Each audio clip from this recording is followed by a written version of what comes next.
Well, what a show today. What a show. We spoke to Eric Thompson. He's been a busy man. On Sunday night, he did a beautiful speech for Rebecca Gibney as she was inducted into the TV Hall of Fame. He's going to be joining us. Also, blind surfer Matt Formston, he's challenging the big waves of Nazaré in a new documentary. Yeah, he's only got 3% vision. It is quite extraordinary. The tribal drum is beating for. We've called it What Kind of Perv Are You? But really, we're talking about specific niche perving. A whole lot of train pervs came out of the woodwork when the new metro was opened just a few days ago. People had placards, people had T-shirts, people wanted to be the first to go on it. What kind of perv are you, Brendan? That's all coming up in this podcast. Everybody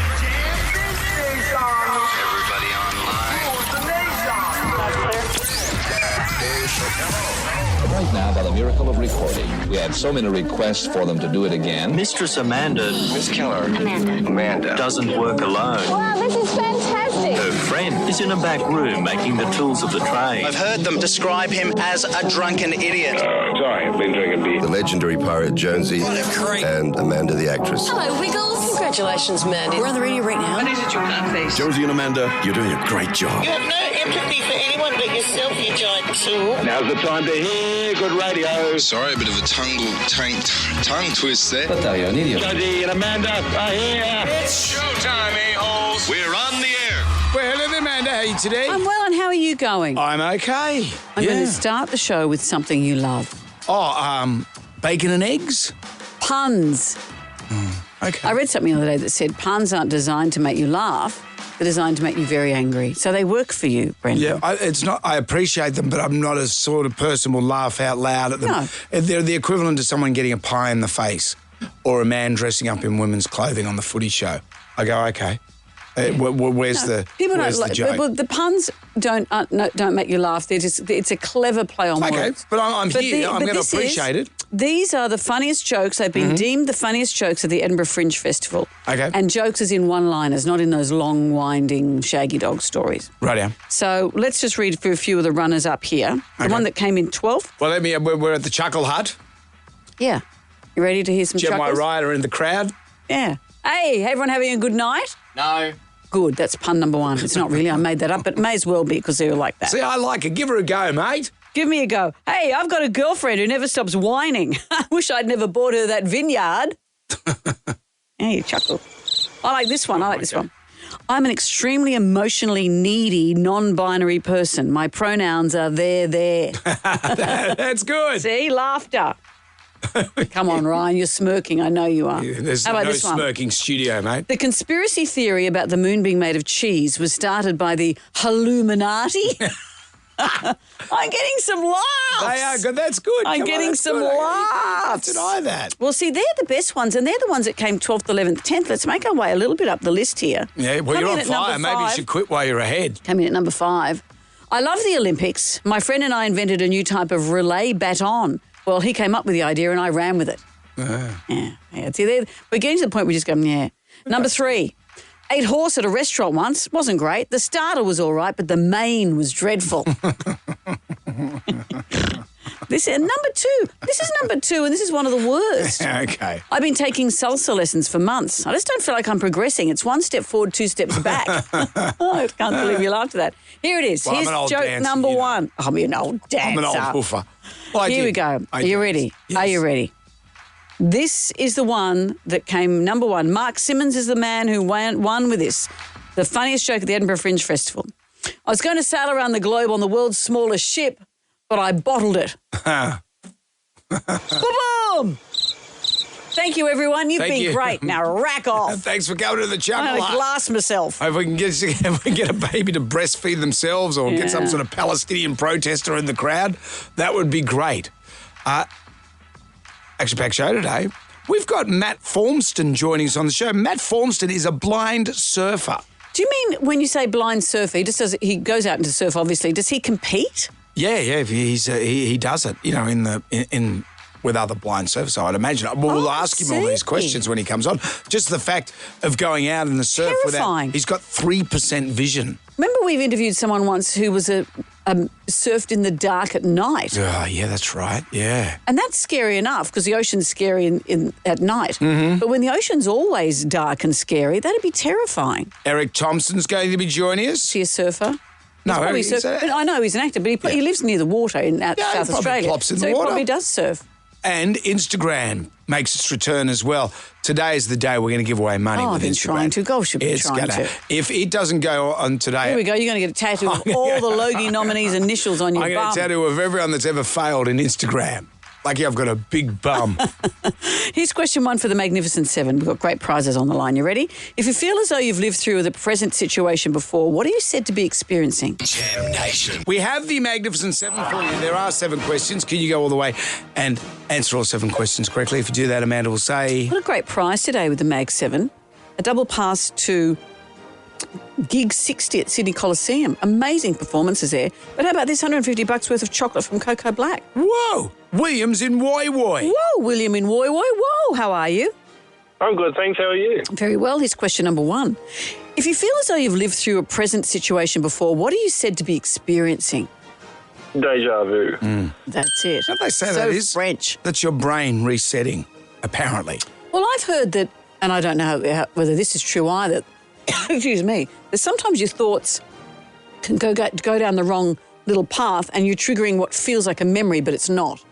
Okay. It's triggered the memory button, but it's not a memory. It's being laid down for the first time. William, you want to wade in on any ideas about deja vu? Oh, I don't know. I think everyone has their opinion. Okay, Yeah. fair enough. William just sitting on the fence about deja vu. Is calamari made from squid or octopus, William? Squid? Yeah, squid. I was wondering, oh no, they both freak me out. Yeah. They're cousins, apparently. Yes. That's what the octopus says. Sucko, mate. Because no one really likes squid. I don't like it. Well, octopus get eaten. I mean, octopus. I was talking about. You know when you get those little octopuses, I hate them. the whole I head hate and them. It makes everything? me feel sick. Yeah. And squid makes me feel sick. I think I've had a past life experience where I've been attacked by them. Oh, really? Is that I see them and I feel nauseous. What about squidding pasta? I would never have it. What's the point of I that? would never have it. I might as well empty a cartridge pen into William, do you want to wade in on this as well? Yeah, I've never tried octopus either. Okay, there you go. There's some homework Some for you. people love it, but I just think, Get down to the Woi Woi RSL. And everyone was raving about that incredible, my octopus teacher. Yeah. Because octopus freaked me out. I couldn't watch that What do you either. mean your octopus teacher? Remember that amazing documentary about a man that forged an incredible friendship with an octopus? I never saw that. Didn't you? Yeah. His hands were all over him. Let's play Sing It Back. Sing it for me, sing it back. Just sing it to me. Sing it back to me. City William? work in TV. William, can you sing the next line of this song? Here we go.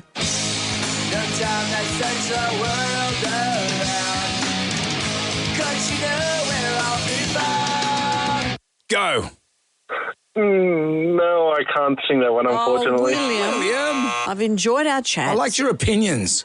You might want to settle down a bit, I though, know, William. please, calm down. You're going to start a few fights with that kind of attitude, young I man. tell you what, William, there's a space for you on Talkback Radio. Jonesy and Amanda. Jam Nation. Podcast. We're into the Magnificent Seven. We're stuck on question 3. It's Sing It Back to Me. Sing it for me, sing it back. Just sing it to me. Sing it back to me. Okay, Ali, are you ready to go? I'm all ready, Jonesy and Amanda. All Good right. on you, Ali. Can you sing the next line of this song?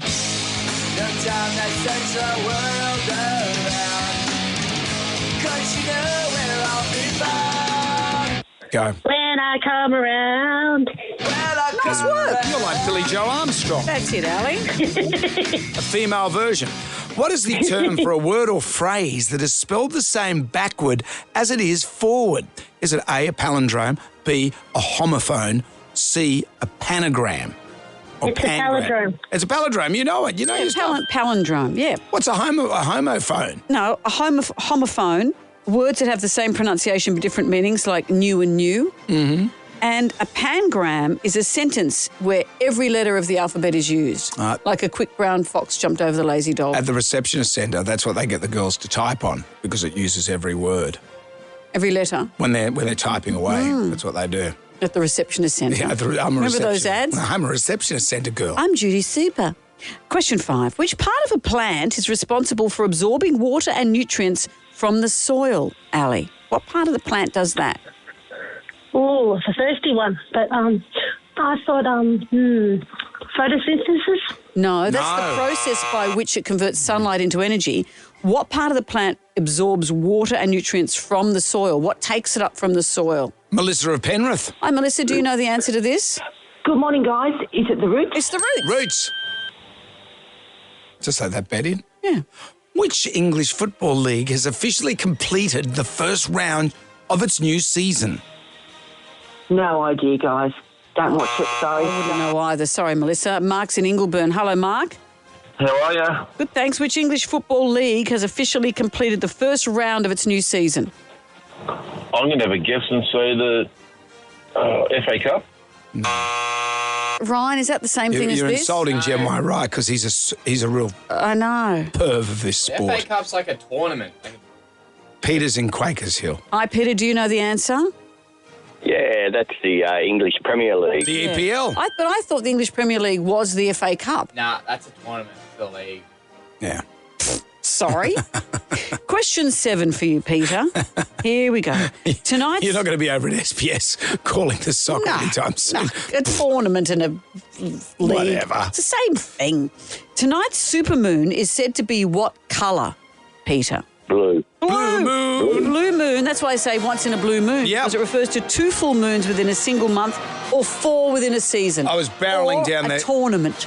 I was barreling down the Carl Expressway today and it just came perfectly through the buildings. Beautiful. I went, that looks fantastic.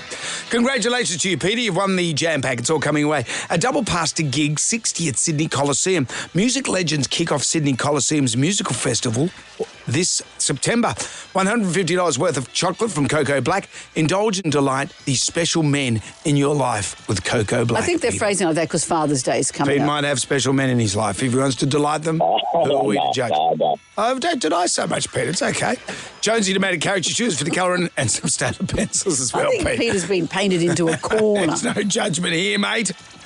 Don't worry about it. Anything? Thank you very much. That's it. Pete wants to go. I don't blame him. And I better go because lots of soccer fans are rioting outside our building for my lack of You don't want to information. tick anyone off. It's soccer fans. You know, they get a bit enthusiastic. Jonesy and Amanda. Jam Nation Podcast.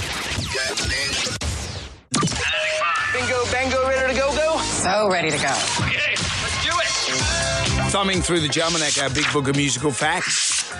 On this day in 2000, Spiller released his hit Groove Jet. Spiller and Groove Jet. I don't think I've ever heard of either things. You know Spiller. This is Spiller. Oh, yeah. You know this. Yeah. That came out in 2000. Is that Spiller? 24 years ago. The song. It's 2024 years ago. Yes, it would be. The song ended the charts at number 1. Pretty big deal. Because Cristiano Spiller is a pretty big dude. He is the tallest DJ in the world. Really? There is some. How tall is he? Well, he is 6'9". Wow. But there's a bit of contention. Hot on his heels is Dutch producer Afrojack. How tall's he? He's saying that he's 7 foot, but there's no official measurement. So you can just say that. You say, I'm 7 foot. I'm head and shoulders above the rest, whatever. But this is not about Afrojack. This is about Spiller. Let's whack this thing on. I don't think we've ever played it before. No, I don't think so either. Flashback to 2000. Jam Nation. I was talking to a friend of mine yesterday and we're talking about how when you have boys, she's got 2 sons who are the same age as mine, the world is really your laundry basket. Is a tide, ebb and flow of clothes that come in and leave your home. T-shirts, towels, shorts, socks. They come in, they go out. Ones you buy, you never see again. Your son is constantly wearing clothes that have never belonged to him. Jack, remember I went to see my dad recently and Jack packed everything he had into this tiny, tiny backpack that said Jack Oliver 6A. No, he's 21 years old. But he turned up at the It airport. had Ben 10 on it. He turned up at the airport wearing what I think were pajama pants that weren't his. Jack. So I just don't know how it happens. Things come in, things go out. And you know this as a mum of boys like this, is that you'll find yourself folding a school jumper, for example, with the name of someone you've never heard of sewn inside it. And you just fold it and you put it away. Who's Harvey? That's right. It suddenly is yours for the day and you never know how long you'll have it. Well, she was telling me that her son was on a boat in Croatia with 10 of his mates. One of the friends emerged one morning sort of scratching himself, come out for a coffee, and her son said, "Those are my father's underpants." Oh. He was wearing the dad's underpants from another family. Yeah. You know, forget Sisterhood of the Travelling Pants, the exotic journey of dad's jocks. That's far more interesting as a film. Oh, were they clean? Well, who would Doesn't know? matter. Who cares? Would know? She said her husband was quite chuffed that his undies could be worn by a 20-year-old and go all around the world. But you expect if that's going to happen, at least it's inside your own family. But even kids would hate to think they're wearing their father's jocks. Would you wear your father's jocks, Ryan? No 3 way. boys in your household, that must have happened. Nah. Yeah.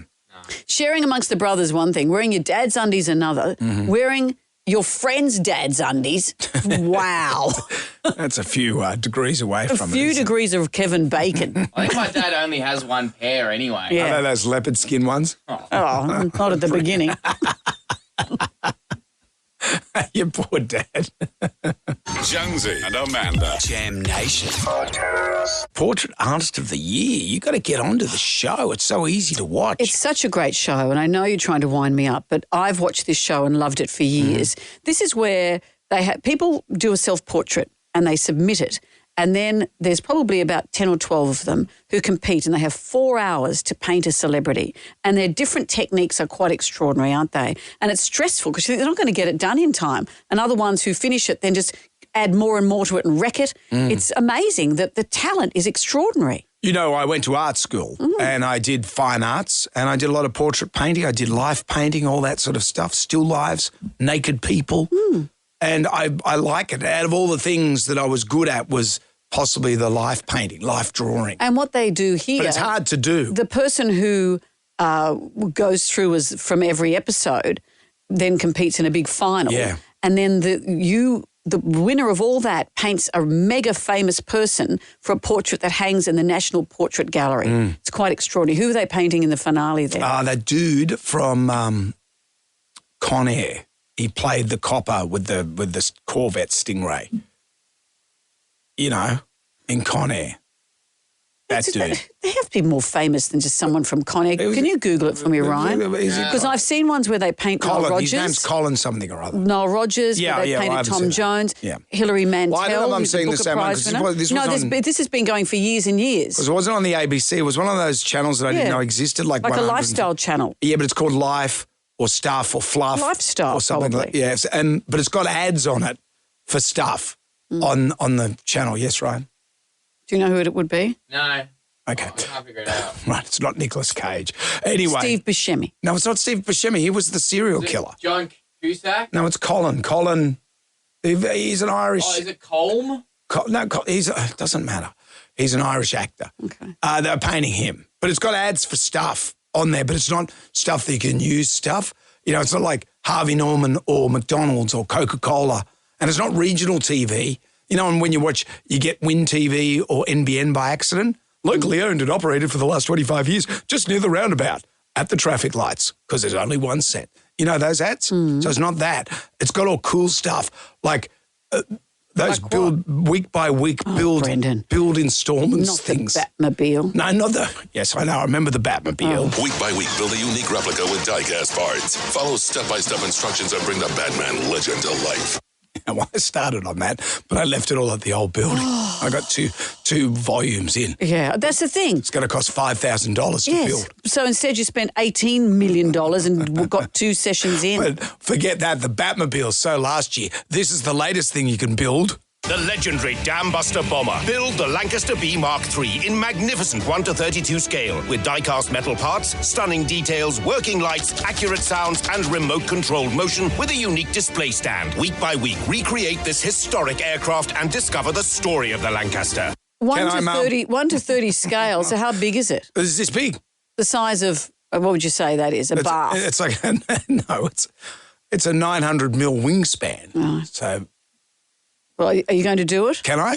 Am I allowed to? Of course you can. So I look forward to that being abruptly dropped in 2 weeks' time. Apparently the actor's name is Cole Meany. Cole Meany.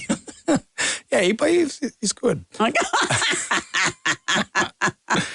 It's only going to cost $2,837. To make the Lancaster bomber. That's probably the same cost as it was to make the actual one. Jam Nation. We're just a gram right now. Who wants some free money? Instant. Coin, cash. Moolah. I like the sound of that. Jonesy and Amanda's Instagram. Get on board. 10 questions, 60 seconds on the clock. You can pass if you don't know an answer. We'll come back to that question if time permits. You get all the questions right, $1,000. Oh, we'd love to give you $1,000, but we'd love even more to give you $2,000. We have a bonus question. One question to double your money, but it's double or nothing. You know what? I'm happy to be Mr. Tight Pants on this one. I want to see how far we can go without giving it away. No, let's see what we can do. We've got I'm Emma. using a bit of a reverse psychology. Okay. Emma of Engadine. Hi, Emma. Hi. We're desperate to throw money at someone. Can we make it you?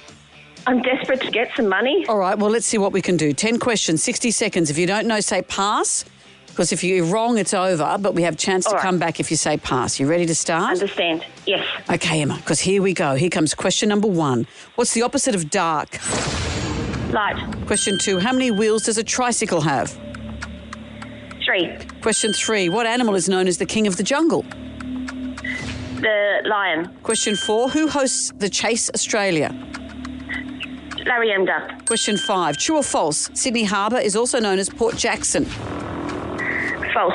Oh, Emma. Oh, plops. What's that? I was thinking of Tasmania.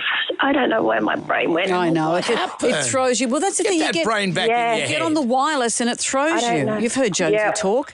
Well, Emma, I'm sorry. $100 to be getting on And with. we're I'm looking at sorry. Port Jackson now. Thank Look at you. it. Emma, you should see it. Wasn't your day. The fog's lifting. The ferries are cutting its way to Fog's Circular listing. Quay. Jonesy and Amanda. Jam Nation. podcast. To my shame, when I hear the word infrastructure, my brain shuts down. And so... You're a woman. Well, I don't know, because a lot of other women know what's going on.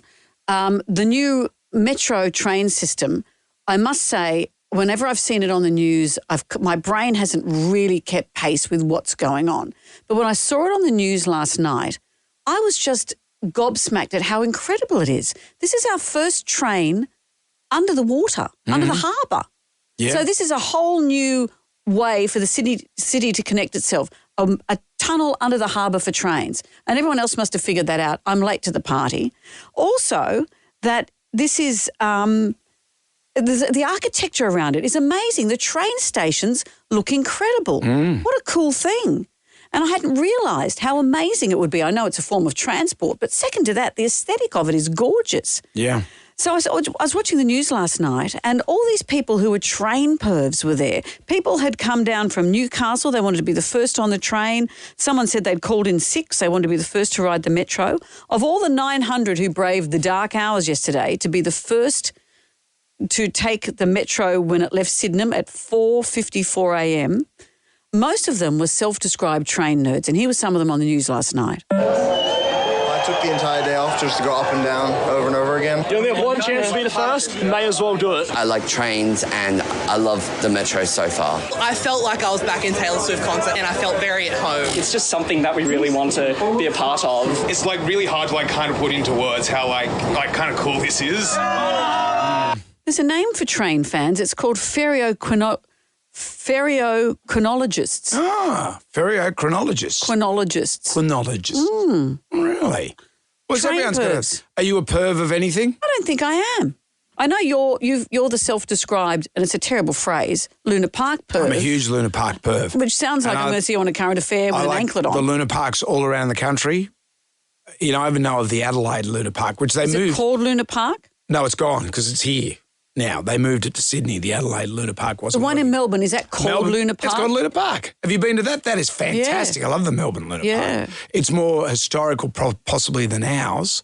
But ours was great up until the ghost train fire. Then there was the whole trouble. But it's managed to stand, and I love just walking around it. It just makes me happy. It's such a great place. But the other thing I've become an accidental perv as well. Of what? This was only pointed out to me. A guy came to fix my aerial, and he said, "Oh, you're into telephones, are you?" And I said, "No." Well, what gave you that impression? So I've got a red phone box. Remember the original red Tasman? That's what it's called, the Tasman. The phone public box. phone. The public phone box. I've got one of those, but I've also got a ring on the red phone. Remember those in the shops? It said ring on the red phone here. Right. and the actual red phone. And then I've got like 2 long Tom phones. These are the phones that you put into the phone boxes. Right. So I've actually got 3 of those. And then I've got 2 Bakelite black phones. So when you said to him, what do you mean? Yeah, and then that's what he means. I didn't even know. And then I've got this red stiletto. Phone box. Yeah, I've got a whole phone box. Yeah, that's what I was talking about, my red Tasman phone box. So wow. I inadvertently just suddenly thought, Inadvertently, you've bought them all on eBay. Yeah, I bought them over time, but I didn't realise I've become a phone perv. I'm going to blow a whistle every time you call me. Well, you know, my mate, the Scamp, he became a jug perv. Yeah, I know. I've got one of his. He's got all those... old electric jugs. The electric jugs. I use it as a vase. I don't plug it in. You go down on his farm, he's got about... What does he use them for? No, he puts them up on the wall. He's got 200 of them.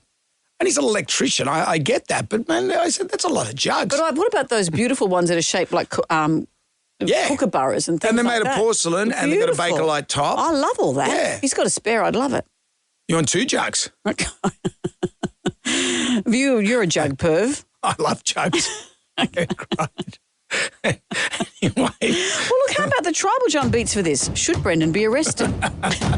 What kind of perv are you? What, now I can't look at jugs anymore? I like trains. So yesterday, on the news last night, I saw all the train pervs. Jonesy's outed himself as that kind of perv. Well, I like Luna Park and I like phones, apparently. I didn't even realise I liked phones, but now that I have a collection of them, perhaps that's what I'm into. What kind of perv are you? It's quite the question. Is that what we call If you're a man of the match, a Beyond Skyway experience for 2 at Scenic World. Jam Nation. We're celebrating the Metro.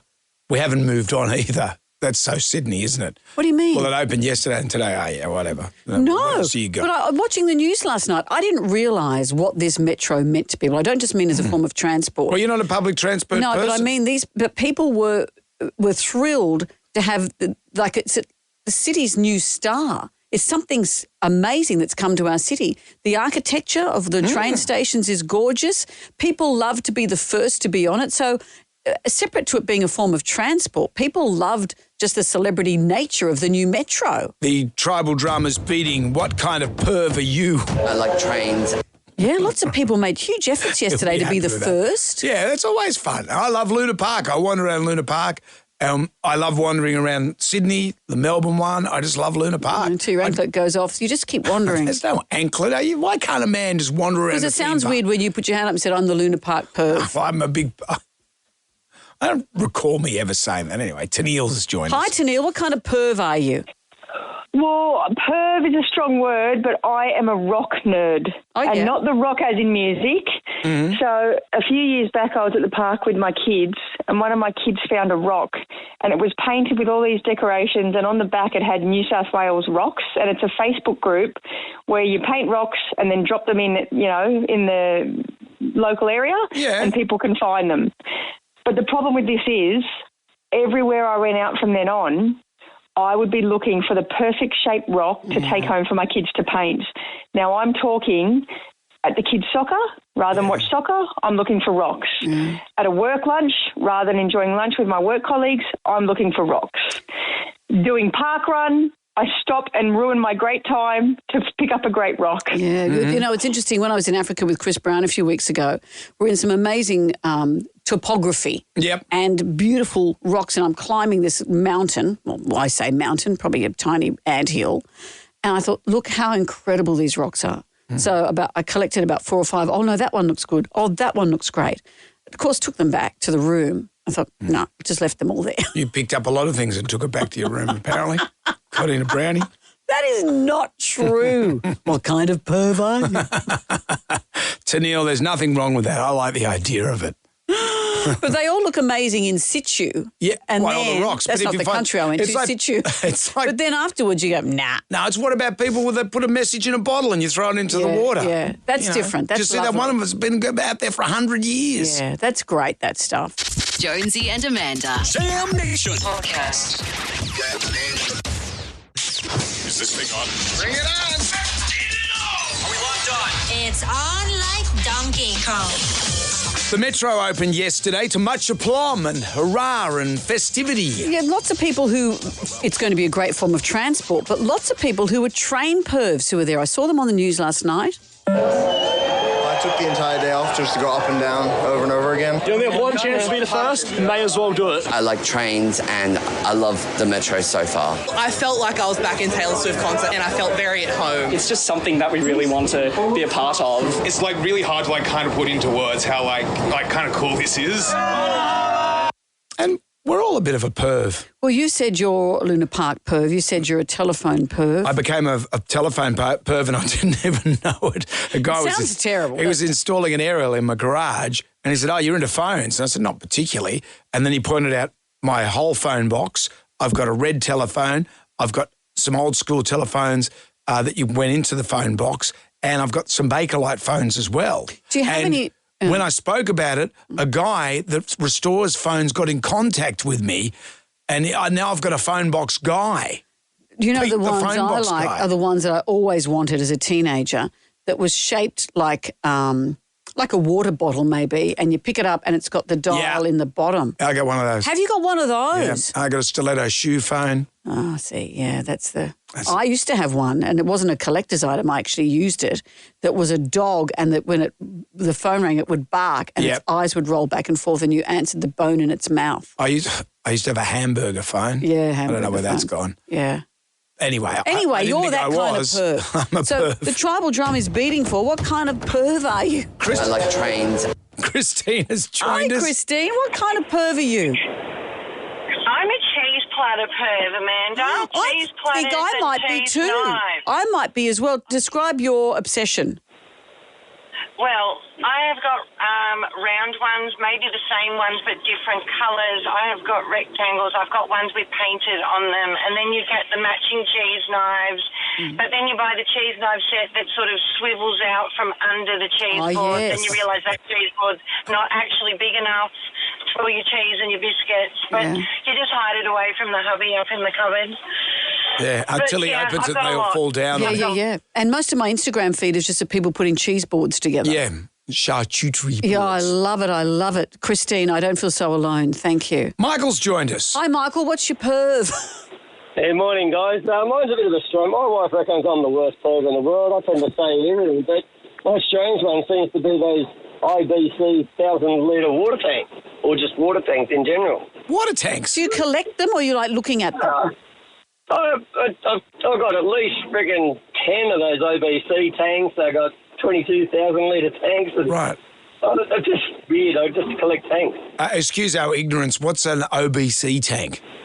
You know those 1,000-litre tanks with the cage around them? Oh, yes. Yep. And do you use them, or are they empty? You see them on the back of a ute. Well, yeah. No, strangely enough, we're in Lavinia, so, yeah, they're all full. But they're not even... What do you do with them? The family's got property down the coast, but got that much water, I could probably fill the harbour with it, you know? People keep saying, "You're a weird man, dude. Why do you keep prepping these tanks?" I can't help myself. When I see them, I just got to have them. Wow. What's like the phone? That's what happens. And I didn't even know it was happening. Yeah. Next minute. Yeah. Guy goes, "You're into phones." Next minute, someone says you're a perv and you have to own up to it. Thank you for all your calls. Jam Nation. Let's get on down to the Jonesy and Amanda Rams for the pub test. And today, the Logies, do they pass the pub test? Are the Logies only for people in TV? And this seemed to be a thing that came out. I was reading online and someone said, does anyone not working in TV actually even care about the Logies? And I've always been a fan of the Logies. When I was young, Muhammad Ali, John Lane thing, do you remember that? Mm-hmm. Or do you remember that time that actress from 21 Jump Street, they flew her in and she called them the Logies? Or what about Molly Meldrum? I was there when that happened, when he trashed Samuel Johnson's speech. Mm-hmm. I kind of like it, but I've always been on the periphery of the business. So, well, lots of people watched it on Sunday night. A total national audience reach of over 3 million. So even though that's part of the discussion, I guess, is that people aren't watching free-to-air. Larry Emder, in his speech, made a joke saying, well, his kids are in their, late 20s. He said they haven't watched free-to-air television for the last 15 years. And my kids don't either. They know what I do on TV, I guess, but they're not watching television. But there's still a big television audience, and I think lots of people want to see the red carpet, want to see celebrities, want to see the comedy, want to see Sam Pang. Others are saying it's too indulgent. For example, the Gold Logie wasn't announced till about 11:30. It's a big, long night. This awards ceremony is longer than the Emmys, longer than the Oscars, that it's too self-indulgent. Our great friend Rebecca Gibney, it was so amazing to see her inducted into the Hall of Fame. That was 20 minutes. That was a 20-minute segment. Lots of stuff where people are saying it's too much. We love it, but it's too much. And others people saying, I'm not in the industry, I don't care. But there's a lot of awards now. You got real estate, best real estate awards. That's fair enough. You've got hairdresser awards. Yeah, but is that televised like the radio awards, which we have? But they don't broadcast but it's not a visual medium. They don't broadcast it, but you would broadcast. You watch the Emmys and the Grammys. Yeah. The Grammys because there are musicians and they perform. Television, you see television people and they perform. But the Brownlow Medal, they broadcast that. Have you watched that? No. It's eye-dryingly boring. I know. This is even a longer ceremony than Eurovision. And that's saying something, which is like having your fingernails pulled out. And you haven't got Dutch people milking cows on stage. That was a great moment of the Logies. So, what do you think? The Logies, do they pass the pub test? Jonesy and Amanda. Jam Nation Podcast. Well, our next guest is a former Paralympian competing in both cycling and surfing. Despite having only 3% vision, Matt Formston has never backed down from a challenge, but this latest one terrifies the hell out of me. Tackling 50-foot monster waves of Nazaré in Portugal, this would be the most dangerous thing I can possibly imagine, and all of this is being captured in a new documentary called The Blind Sea. Matt, hello. Hello, good morning. Matt, are you crazy? Are you crazy is question number one. No. Question number two. That's my perspective, but yeah. Yes. Question number two, 3% vision, what does that mean? What can you see and what can't you see, I guess? So I've got no central vision, so it's just, I suppose, just empty. There's just nothing there. And then I've got on the peripheral, so the outside. So if you're driving in your car this morning and there's you can see nothing in the middle, and I'm just on the edges. If someone took sandpaper and blurred like 97% of the clarity out, that's all I can see just on the edges, a little bit of shapes and lines and a bit of colour. Wow. And so tackling the ocean, we'll get to Nazaré in a moment, the world's biggest waves. Yeah. But even just being in the ocean, it's all feel for you. Yeah, it is. Yeah, I grew up in Narrabeen, the northern beaches of Sydney. Everyone surfs, so I just learned to feel and hear the sounds of the ocean. So obviously the whitewash makes noise and the waves make noise when they hit rocks, and then the waves as they're travelling through the ocean, there's a lot of feel involved because the water is just energy. The waves are energy moving through the water. It's not the same water that breaks out the back that hits the shore. So you can just learn to feel the way the energy is going and use that to navigate the ocean. How did you lose your sight? It's just a congenital genetic disorder called macular dystrophy. So how old were you when you, like the way your vision is now? How long has it been like that? Well, I had about 5% vision until the last couple of years, but I lost 95% of it when I was 5. So I basically, at the age 5, I went from full vision to, I apologise for the background noise, I'm at the airport about to fly out. Okay. So I was about 5 and I lost my vision, and then I have never known full sight. I've got one memory of seeing stars, and it was on Christmas Eve, and actually the dads went outside and said, there's a Santa in the sky. And we looked up, and just at the same time there was a shooting star. It might have been Santa, but I just remember that clear vision of all the dots and things, like real clarity. And then from there on, it's just all like muddy soup and, no clarity of anything. I surf a little bit, and I was catching a wave, and I closed my eyes just to think about what you would go through. And and I reckon I closed it for a nanosecond. And was it scary? It was. It was just so, and it wasn't even on a big wave. In the film, The Blind Sea, the documentary, there's a few number of surfers, Elaine Beachley, Joel Parkinson, who have all become friends of mine. They all try surfing. I've got goggles that simulate my vision, and I can guarantee you they are the worst blind surfers in the world. So they stay I think most sight people get fixated on sight and they get stuck to that. But you look at Nazaré, that used to be called unsurfable, and now everyone seems to be having a crack at it. But you would be the first blind surfer to have a crack at it, surely. Yeah, look, there's a Brazilian guy who had a crack, but not the size we were doing. And it was, in the XL range, I'm definitely the only para surfer that's had a crack at that size with any disability. Wow. And can you sense how big that wave is when you're in the bottom of it? Can you tell? Yeah, once it gets to the bottom, but when I'm at the top of on waves that big, 50-foot range, you can't paddle in, you're getting towed in. Yeah. so I can't see the bottom of the wave when I let go of the rope. So the guys blow a whistle. This is all stuff we documented in the film. So they blow the whistle. I've got to trust that that's the right time to go. I just pull the rope and let go. Oh. And then I find out how big the wave is when I get to the bottom of it. And at that point, it's a bit late to say I don't want to do this. Oh, wow. And you said also you can sense by sound that you're near the rocks. I mean, you can only sense it when you're really close to danger, I'm imagining. Well, by the time when you're close to danger, it's too late. Like in the environment where I'm in surfing, I know where the rocks are. Like if I'm surfing a point break, it's similarly breaking in a certain direction away from the rocks, so I know I just have to paddle away. But what I use the sound for any surfers, I use the sound like when you surf a point break, normally the waves will hit the point before they hit where you're taking off. So I can use the sound of that wave smashing against the headland to know when to take off because it's sort of timing and the sound of it all. Right, and are you is it like Daredevil in a way? All your other senses are incredibly heightened, so you can sort of almost visualise it through your hearing. Yeah, everyone says that, but that's not what it is. I just use that better. Everyone's got the same senses. Oh, well, this is what I believe. We all have the same senses. We all just use them in different ways. So I've learnt to use my senses to a higher level, which I suppose what Daredevil does too. But I use sound, feel, do lots of things like cooking a barbecue. You can feel because you can feel the resonance in the meat of the steak or sausages, and there's lots of other things in the world that give you information rather than just the seeing of the world. Yeah. And he dresses up in a lycra suit as well. Yeah, I don't suppose you're doing that, Matt. Well, I was a world champion cyclist and I wear a wetsuit, so I've done probably things in that realm. So what we're taking from this, Matt, you do dress up in a lycra suit. And I think that's great. You are a superhero in my eyes. Yeah. Mate, it's a great story. Watch The Blind Sea. It's an inspirational, breathtaking documentary about Australian world champion blind surfer Matt Formston. It's in cinemas now. Thank you for joining us. Thanks so much for having me, guys. Jam Nation. I want you to get up right now. I feel like I'm taking crazy pills. Go to your windows, open them, and stick your head out and yell, I'm as mad as hell.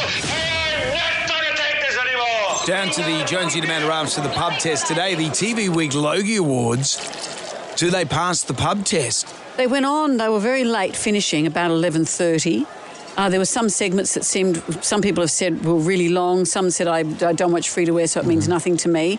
But are these the keyboard warriors? How do you guys actually feel about the Logies? I was watching it and I said, I like the Logies. And my wife, Helen, said, but you know everyone in the Logies. Like all the people from the hosts, like we know Sam Pang, we know Larry Emdry, he's a good mate of mine. But so does the audience. But I actually physically know them. So maybe I'm too close to it. But I always liked it all those years ago, Bert and Don Lane. Yeah. And remember Bert with Muhammad Ali. Remember that? I liked the boy. I remember at the time something awkward's going on. Or that guy that got up and he was really drunk on stage in the 70s. He was like an English actor. And he got up and he was just smashed. Yeah. And I just remember loving it. But we all know the people. We watch the shows that they're in. Yeah. So how do you feel? Do the Logies pass the pub test? I absolutely loved the Logies and watched it from start to finish. I couldn't stop crying with Rebecca Gibney, Sunspoke, and plus Larry Emder at the end. Oh, my God. I was so tired the next day, but I didn't care. I loved it. I've never really watched it. I tried to watch it this year, and it just dragged on and on and on. So, no, maybe they should shorten it by an hour and a half, and it might be palatable, but it doesn't pass the pub test for me. Yes, I think they do. I love them. I love the red carpet. It gives me ideas on beautiful dresses. And I hung out till the last minute. My eyes are half closed, but it was 11:30, but I wanted to see who won the gold Logie. Nah, they've had their day. It's absolutely cringeworthy. I prefer to watch snails walking up a wall. You know what? Yes, I think they do. They may drag on for 1 or 2 hours too long, but I really enjoy watching that. And if anybody didn't cry with Rebecca Gibney the other night, they've just not got a heart. No, I love it. Can't be bothered, really. I like the fashion, but that's about it. Really can't be asked. Oh, definitely, because I love the fear and the celebs waiting for the pang slang. And the pang slang. See, I'm glad people loved it. I'm pleased to hear that. Well, it assures that we'll have an invite next year. I'll be eating your chicken while you're up getting the gold. Oh, Brendan. That's what's going to happen. Oh, stop. I've got a space on your bum for a tattoo. Space there for several things. I've already sold it. Jonesy and Amanda. Jam Nation. Podcast. Hey, what about our London cab? We filmed a little video with it yesterday. It's interesting because on the one side is our dollies. It's the one where your plastic dolly is nude and pixelated. Mm-hmm. So on one hand, to get in on one side, you have to pull a lever near your bottom. And around the other side, get right in there. You have to pull the lever that's right on your plastic lack of It's mound. to the side of the plastic mound. We've asked you if you need to get a ride with us. We can get you to and from wherever you need to be. Yesterday, Paige had been to the Logies with a friend. She was hungover and needed help to get to work. Today, who are we helping, Amanda? We're helping Giovanni from Auburn. In his hand, getting his kids to school. There's only one car in the family. Mum's already at work. So let's cross now to Giovanni, who's in the cab with the kids. Hi, Giovanni. Good morning, Jonesy and Amanda. We're currently inside the London cab with Dominic, Sebastian and Gabriel. Oh my gosh, we're in this one. Wow. What, they released helium into the car there, Giovanni? So far, so good for you guys. Are people, because when you're inside, I noticed yesterday, you can't tell that all those decals are on the car. Are people outside looking at you strangely? We actually have noticed that as well. Oh, good. Yeah, it is quite unusual. It is quite unusual for the children. And they've been trying to limit their lunch. They've been trying to limit their kings waving out the window as well. So And is Michael driving the cab today? I can confirm he is on the job. Yeah, Nice. He's a good fella. So normally, how do you get everyone to school? Well, we just use Mum's car. Yep. And she has to do all of this and drive around and everyone's late and all of that. So today we've taken some stress away. Well, that's exactly right. This is a bit of a treat for the kids. A treat for the kids, a ride in a cab. So they'll go to school and then Michael will pick you up, I'm presuming, after school. Yeah. Yes. He'll take me back home and it'll be far too much fun for the children for one morning. I love Giovanni, it. thank you. Thank you for You're a thinking legend. of us. I'm And glad say we hi could to help the you kids, out. Please Sebastian do. and Dominic. And, of course, Michael at the front. Unreal. Wonderful.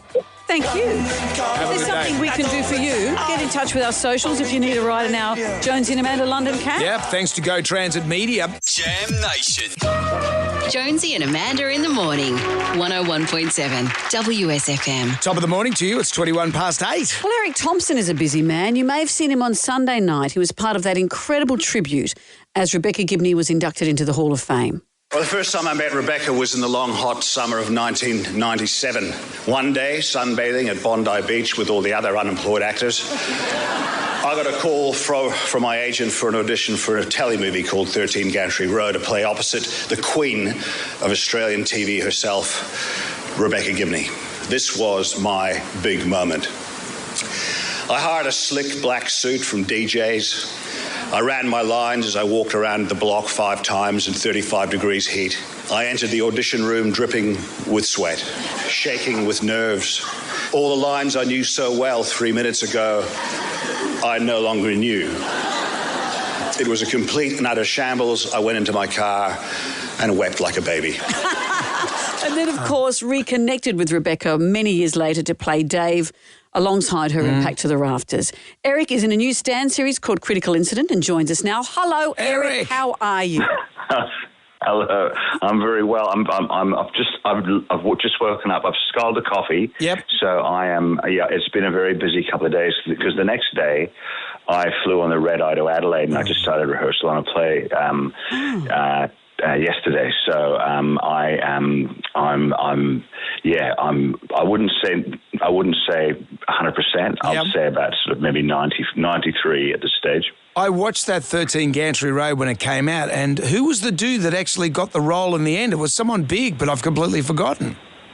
Well, it wasn't someone big, and I don't even know what his name is anymore. But I think he's in real estate. I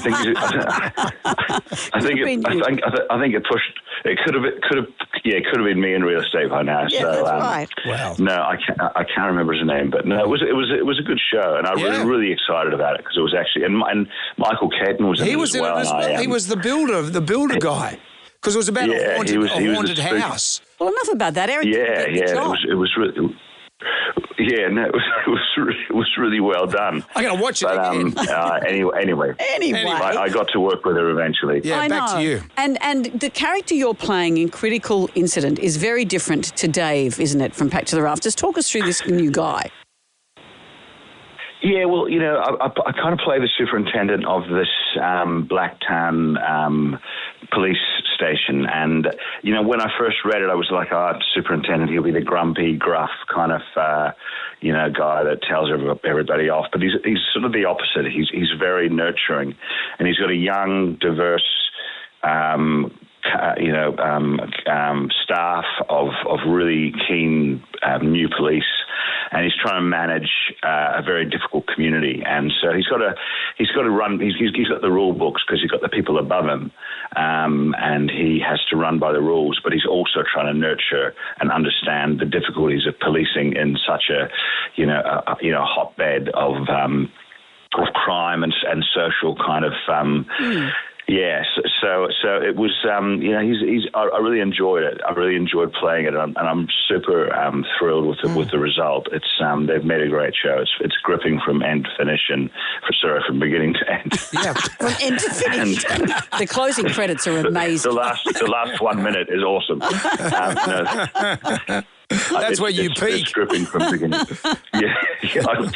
Man, did I peak? No, but it was. It's a great show, and I would urge anyone to have a look because it's a great piece of Aussie telly. Well, look at you, Eric. You've gone from strength to strength. You're not selling real estate. Not there's anything wrong with selling real estate. No, not yet. Yeah. I would trust you if you did. He owns real estate. He owns the whole town. It's worth it checking out. Watch Critical Incident now, only on Stan. Forget about 13 Gantry Road, though I am curious. I do want to watch it because it was a good telly movie. Yeah, it was. Eric. I don't know where you'd find it. No, and we don't need to talk about that right now. I'll check my old VHSs. It might be in there. Yeah, in that. In with your old 78s as well. Well, Eric, it's so great to see you being so busy. You're one of our favourites and so nice to talk to you. Well, thank you very much and have a great day. Thank you. Go back to sleep. Jonesy and Amanda. Jam Nation Podcast.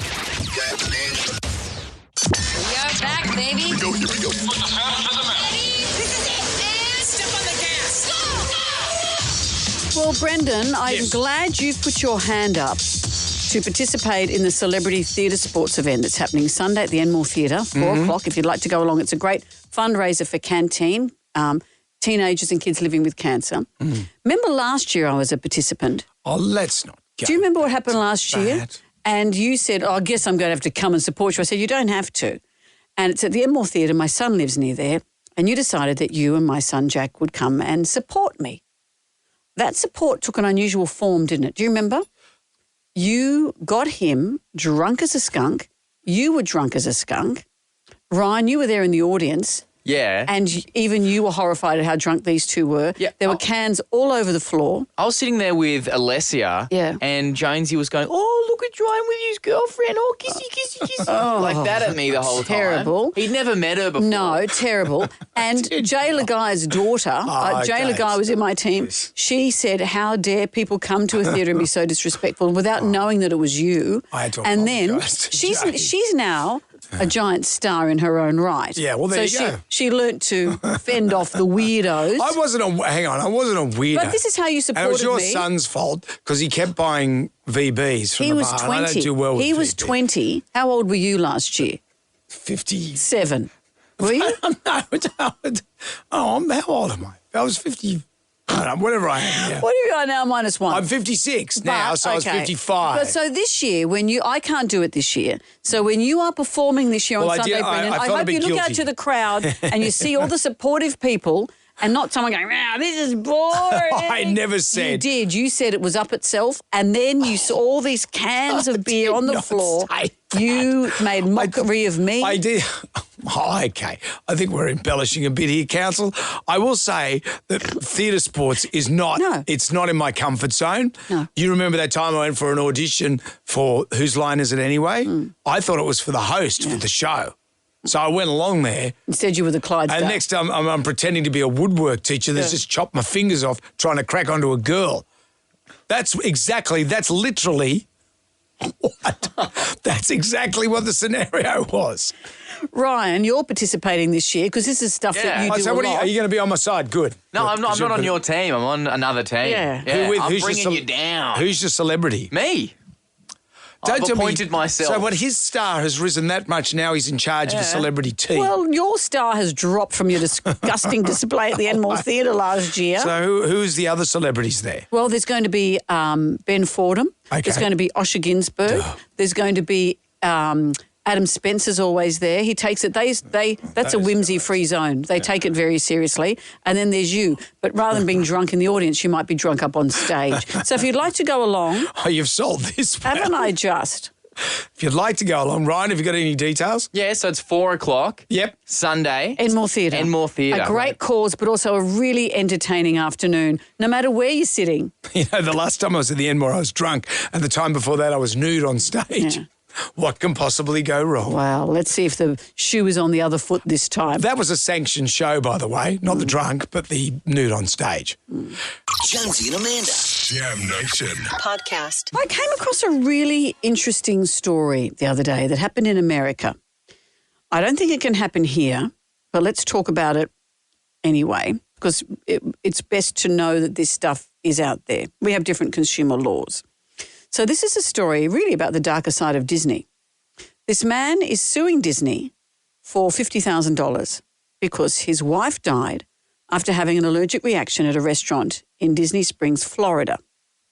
So what happened is they were at a pub. His wife, who had a variety of nut and dairy allergies, serious ones, told the staff multiple times that she had these allergies. And they reassured her they would make her food allergy-free.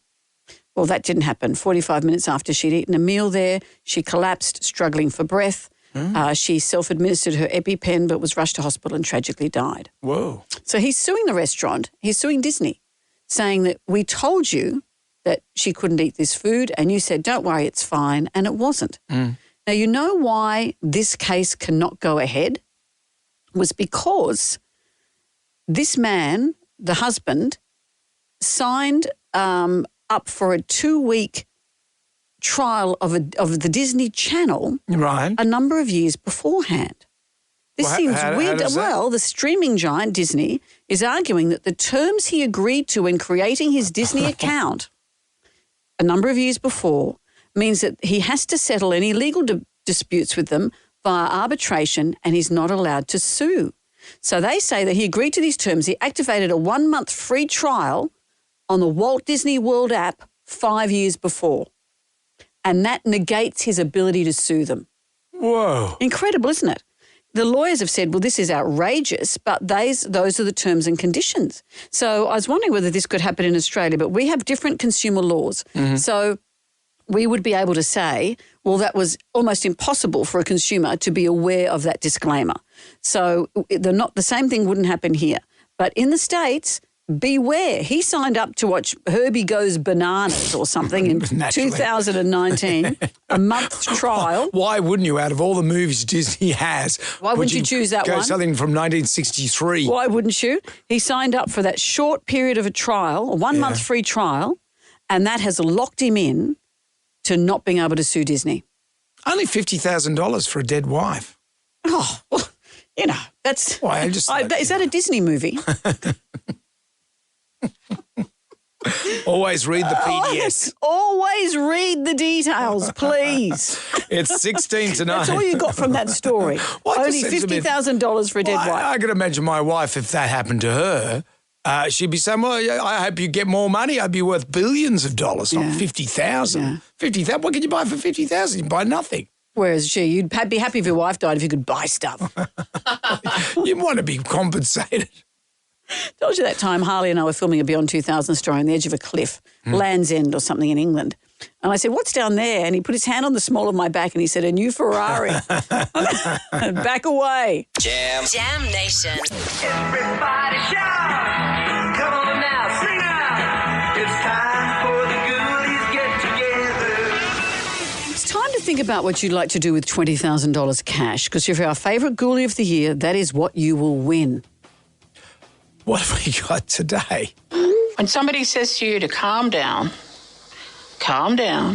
after you had a disagreement or an argument with somebody, that really gets my ghoulies, because you're already in that state of mind, and it doesn't help. It makes you more angry because they're trying to calm you down, but in other words, they're doing the opposite. Yeah, but kind of. It's a long description of what we all know. No one in the world Maybe has ever abbreviate as well. No one in the world has ever calmed down because someone told them to calm down.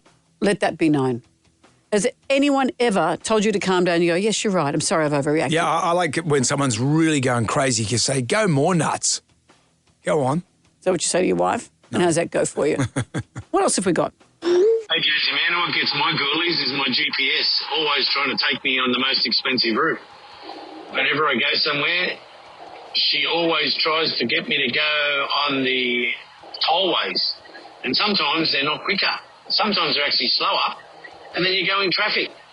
So I think Google and the GPS companies are connected with the tollways, and that really gets my ghoulies. In cahoots? Remember that time I'd been doing a school hike with my son? You know, hiking isn't my thing. Overnight, camping in the Hunter Valley.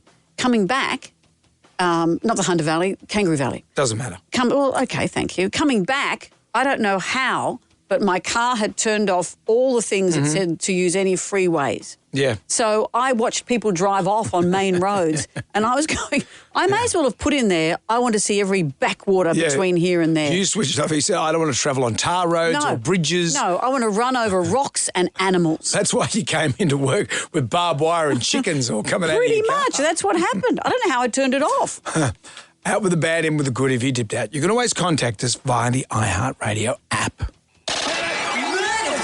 Our favourite caller, email or Facebook friend wins a Beyond Skyway experience for two at Scenic World, including drinks. This is a rooftop cable car experience like nothing else on earth thanks to Scenic World. You also get that Jonesy Amanda tea towel and key ring as well. Well, yesterday the new Metro line opened. For some people, it's better than Christmas. It's fantastic. Lots of people were out in the full kook.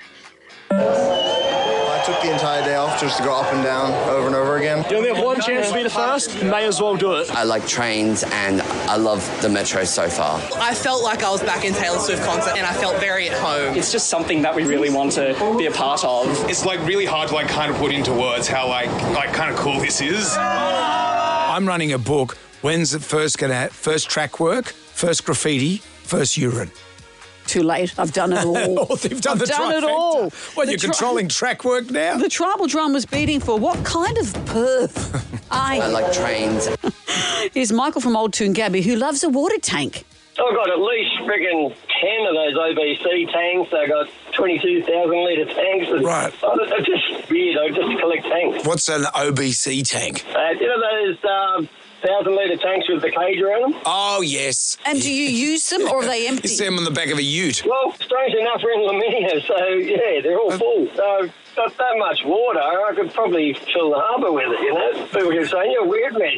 Why do you keep prepping these tanks? I can't help myself. When I see them, I just got to have them. They're hardly collectible. Well, they are good for him. Storing water. Water tank perv. You'll see it on A Current Affair. Righto, you two. That's enough. Bill Weaver's next with your chance to win the next trip for two to the Cook Islands. Yep. WSFM's Win Your Way Out of Winter. We're going to be announcing that on Friday. We had too much on the show today and a lot of that stuff fell onto the floor, the cutting room floor. Yeah, we're going to do those things anyway and you can listen to them on our Cutting Room Floor podcast on the iHeartRadio app. Catch us from 6 to 9 for Jam Nation 2 BTW. BTW. So young, Brendan. Good day to you. Well, thank God that's over. Goodbye. Goodbye. Wipe the tear, baby, tear from your eye. Catch Jonesy and Amanda's podcast on the iHeartRadio app or wherever you get your podcasts.